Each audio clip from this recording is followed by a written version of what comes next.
started one. I really did. I've got a question for Paul. Yeah. I know that you're not given over to thinking much about agendas and expectations, but if something happened as a result of this book that really gladdened your heart, can you give us 2 or 3 one-minuters on what that might be? Wow. Well, it already happened. One is that Kim laughed out loud reading a book, which she never does. So as soon as that happened, I knew, all right, the book's already a success. But there was a friend of mine in Hawaii, Larry Gillis, who was one of the very first ones who read the Shack pre the actual publication. He's read Crossroads, and so he gave me my first story, right? Because I get these stories about how the book has impacted people and met them in places where they are, and there's a section in the book, and it won't give anything away, but there's a conversation about the difference between true and real. And it had caught Larry right in a situation that he was in. And so he and a buddy were talking about it at a restaurant. And they went to the back of the restaurant. There was nobody there except another guy who was sitting.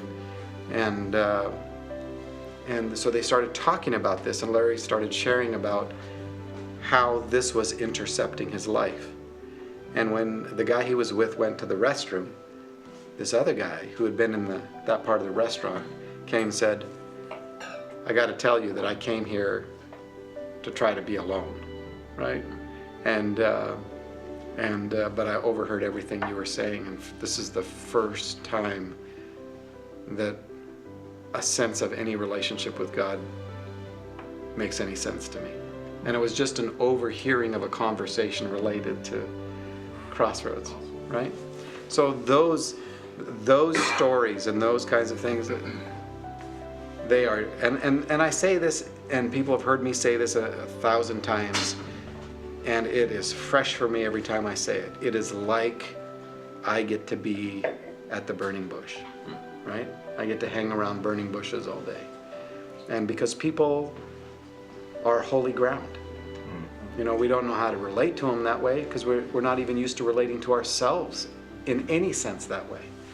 And if we relate to other people as superior or whatever, it's usually because of our own damage, not because we actually see them even in a way that is a small way that God sees them.